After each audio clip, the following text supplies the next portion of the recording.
toutes et tous, bienvenue dans ce 7e Aiguillon TV. Tout de suite le sommaire de ce numéro. Allongement de notre temps de travail par la suppression de jours de repos. La mise en place du PPCR. Le dialogue social selon Jean René. Répression syndicale et justice. L'état des finances du département. La souffrance au travail, les conséquences de la politique RH de l'exécutif départemental. Ça y est, c'est fait. Depuis le 1er janvier, nous vivons concrètement une régression de nos acquis sociaux sans précédent. 10 jours de repos nous sont retirés. Pour tenter de dissimuler son attaque contre nos conditions de vie et pour faire passer la pilule, l'exécutif a mis en place un système dérogatoire aux 39 heures par la baisse du nombre de jours ou d'heures travaillées par semaine. Les 35 heures sur 4 jours ou 4 jours et demi, en nous faisant croire que c'est un progrès. Ils nous prennent vraiment pour des cons. Car loin d'être une avancée pour l'ensemble des travailleurs de la collectivité, la délibération du Conseil départemental du Nord sur le temps de travail porte atteinte à notre qualité de vie, à nos conditions de travail, et justifie la suppression massive de postes. En séance plénière et en instance paritaire, s'asseyant sur tous les principes statutaires d'égalité de traitement, le CERF, pour nous faire passer la pilule, affirmait après avoir retiré des jours de repos à tout le monde, qu'il en redistribuerait quelques-uns, ici et là, à quelques agents en fonction de leur mérite supposé ou de la pénibilité de leur mission. Mais il nous dit maintenant, par la voix de son vice-président de Tavernier, qu'après réflexion, non finalement. Comme il le dit et il le répète à travers la presse, aucun fonctionnaire, quel que soit son métier au sein du département, ne travaille assez. Il n'est donc plus question d'attribuer des jours de congé supplémentaires pour prendre en compte la pénibilité dans le cadre d'une suggestion spécifique. Alors, qu'en est-il exactement du temps de travail maintenant ? Il est important d'insister sur le fait que le principe général applicable à tous est 39 heures par semaine sur 5 jours pour un temps plein avec 25 jours de congés payés et 23 jours de RTT. Attention, refaites les comptes. Il ne nous donne pas des RTT supplémentaires. Il s'agit bien de l'obligation légale de compenser le fait que nous travaillons 39 heures par semaine, c'est-à-dire 4 heures au-delà de la durée légale du travail. Ce qu'il ne faut pas perdre de vue non plus, c'est ce qui pourrait être considéré comme une faveur, de concentrer son temps de travail sur moins de jours par semaine, va nous conduire à accroître considérablement notre amplitude journalière de présence au travail. Bref, au minimum 9h30 par jour pour une semaine de 4 jours. Tout cela au détriment de notre vie perso et à coup sûr de notre santé. En quoi alors est-ce un progrès ? Le projet de nous faire travailler plus est inscrit dans ses gènes politiques et est arrivé avec cette obsession il y a 18 longs mois. Maintenant, le CERF fait une nouvelle fois preuve de brutalité en mettant le personnel au pied du mur. Nous n'avons eu que 3 semaines pour nous déterminer sur notre organisation de travail hebdomadaire. Et rien n'est prévu pour que nous puissions faire valoir notre droit au recours dans le cas où notre hiérarchie nous oppose un refus. Absence de négociation, position dogmatique assénée, décision technocratique et comptable totalement en réalité, quelle autre option que la résistance et la mobilisation collective ? Nos collègues de la commune de Saint-Denis, confrontés à la même décision arbitraire, se sont largement mobilisés, ont fait grève jusqu'à ce qu'ils fassent reculer leur employeur. C'est donc possible, ce qui est fait peut être défait, rien ne s'y oppose, à nous de nous organiser. Grand chambardement dans le statut de l'ensemble des fonctionnaires.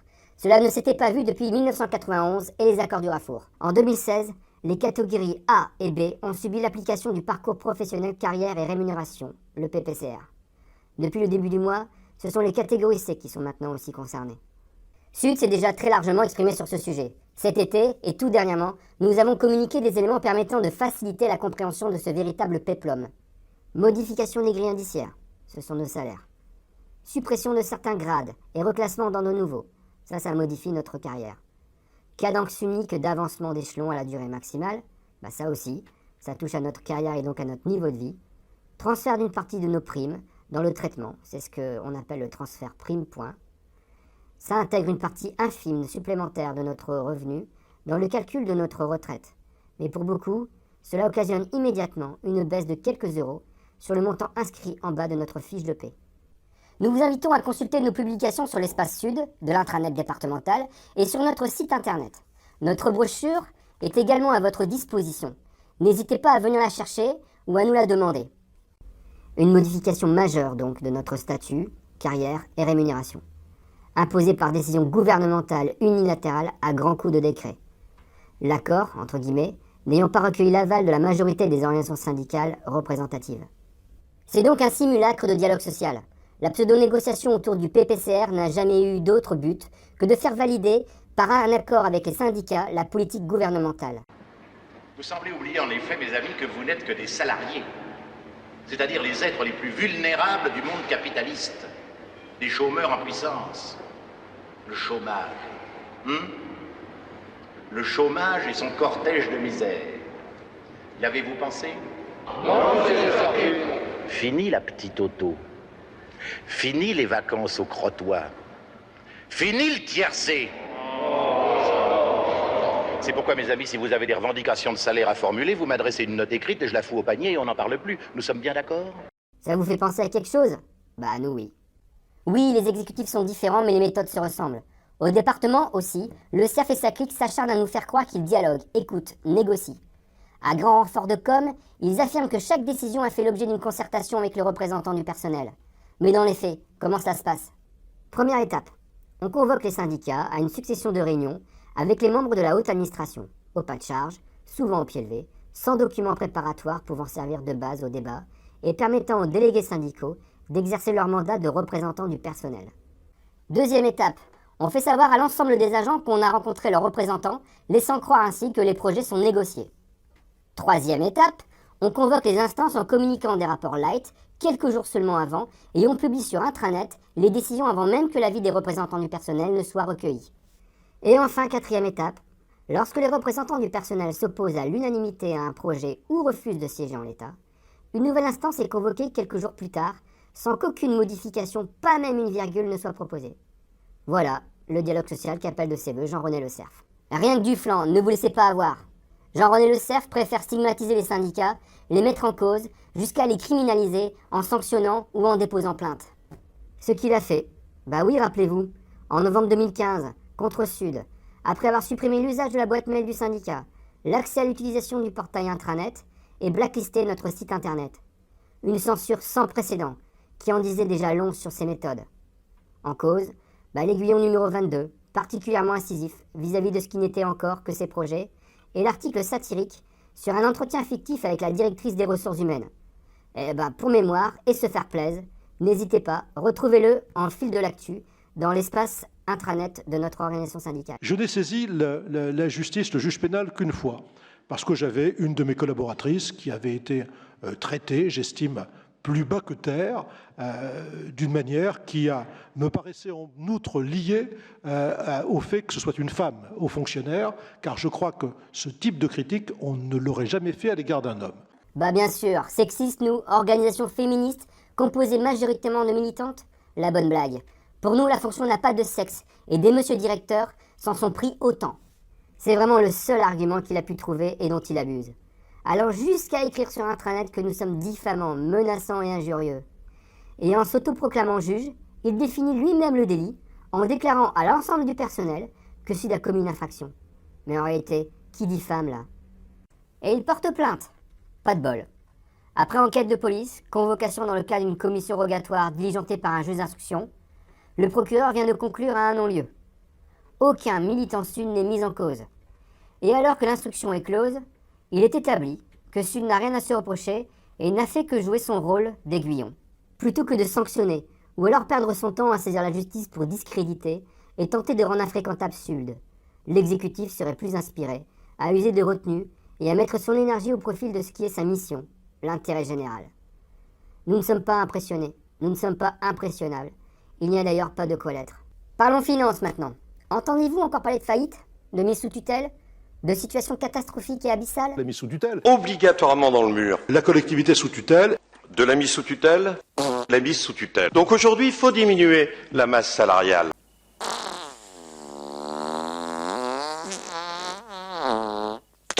D'aller directement, effectivement, dans la nasse qui nous est étendue. Vers la mise sous tutelle. La maîtrise des dépenses. Gestion financière, directement vers le précipice. Sont dans des difficultés. Pour un département qui est dans les pires difficultés. De l'optimisation.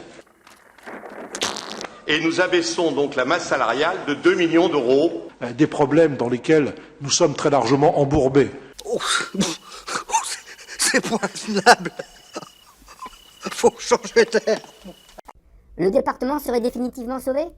Sauvé grâce à la performance de Jean-René et de son équipe de cost killers? Ou alors, la situation n'était peut-être pas aussi dramatique qu'ils le prétendaient. En tout cas, ça leur permet de justifier l'augmentation de notre temps de travail, la suppression des postes, le non-remplacement de plus de 400 départs à la retraite, la suppression des renforts CDD dans les équipes, les réorganisations brutales et la mise au placard de nombreux cadres, la baisse des moyens à destination des populations, comme par exemple la gratuité des transports scolaires et la chasse aux chômeurs. La liste est malheureusement longue et pas terminée. À Sud, nous avons toujours mis en doute le diagnostic opportuniste qui nous a été servi. Nous leur avons demandé de nous fournir les bilans et rapports comptables permettant d'y voir clair. Nos demandes sont restées sans réponse, malgré l'accès public à ces documents et l'intervention de la Commission nationale d'accès aux documents administratifs qu'on a saisie et qui a expressément demandé à l'ECERF de s'exécuter. Et c'est qui alors le délinquant là? Il aurait donc des choses à cacher, à camoufler? Certainement, puisque les finances du département sont suffisamment saines et confortables pour que l'ECERF envisage de laisser son empreinte dans l'histoire en achetant l'abbaye de Vaucelles. C'est sans doute le syndrome de la limace. L'abbaye de Vaucelles, site culturel et de patrimoine remarquable détenu par la famille de Lagoutte, et c'est pas une blague. Et établissement qui manque sûrement au département pour exercer ses missions prioritaires d'intérêt général. Projet d'acquisition de l'abbaye de Vaucelles. Projet d'acquisition par le département du Nord. Ah ouais? Ils vont faire comment? Cette abbaye cistercienne, universellement connue, qui accueille aujourd'hui 50 000 personnes par an, dont l'estimation des domaines fixe un coût d'acquisition extrêmement raisonnable, puisqu'il est de l'ordre de 2 millions d'euros. Et nous abaissons donc la masse salariale de 2 millions d'euros. Ah d'accord, on voit bien. Ce serait donc de la responsabilité du département de l'acquérir? Même s'il n'est pas déconnant que les pouvoirs publics contribuent à préserver le patrimoine architectural commun, la lubie de l'ECERF ne colle pas avec son discours alarmiste et démontre finalement que le budget n'est qu'une succession de choix politiques. Le no alternative à la Thatcher ne tient pas. Sans transition, quoique. Les conséquences de la politique d'austérité menée par l'ECERF et son staff au sein de notre collectivité provoquent des conséquences humaines visibles et pour certaines dramatiques. Les restructurations sont menées à marche forcée, avec pour seul objectif de réduire les coûts et les postes. Aucun organigramme n'est stabilisé. Les agents concernés sont dans l'incapacité de se projeter dans leurs services, leurs missions, leur direction. Ces réorganisations laissent bon nombre de collègues sur le carreau.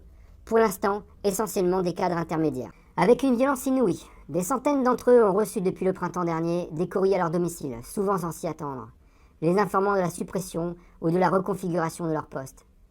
Alors que l'administration met en avant l'accompagnement RH qui est censé trouver une solution pour chacun d'entre eux, plus de 200 agents sont aujourd'hui sans nouvelles, ou placardisés, ou poussés même vers la sortie, et même encore, un comble, assignés à domicile.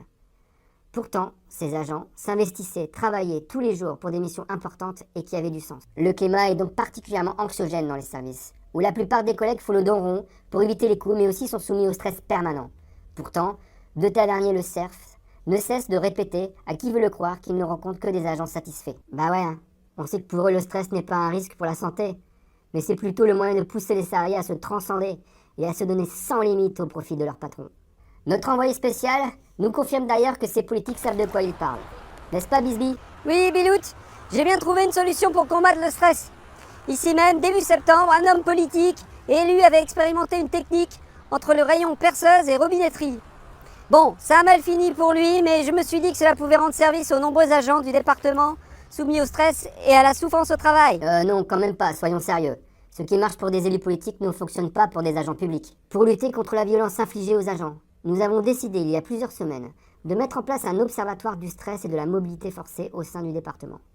Il est déjà opérationnel pour le recueil de témoignages et le soutien. Nous vous rappelons d'ailleurs que vous pouvez le contacter par mail, ici. L'observatoire travaille, comme nous l'avons déjà annoncé, sur l'élaboration d'un questionnaire permettant d'établir un état des lieux et une analyse comparée avec 2014. 2014, où Sud avait mené une enquête sur des conditions de travail dont les résultats ont été publiés sur notre site internet. Au département du Nord aussi, la souffrance au travail est une réalité. Elle était déjà indéniable en 2014. Malgré ses discours mielleux et trompeurs, l'exécutif l'aggrave considérablement. À Sud, nous ne nous résignons pas. Nous refusons de capituler, de nous adapter à la dégradation de notre service public. Avec détermination, nous continuons à nous engager dans le combat. Aucune lutte n'est vaine. Pour affronter 2017, nous avons tous besoin de force, de courage et de solidarité. En ce début d'année, nous nous souhaitons à tous, collectivement, le courage de ne pas nous résigner, le goût de la solidarité et la force de l'insoumission. Comme l'affirmait Gramsci, faisons de chaque matin une nouvelle année. À très bientôt. Bzzz.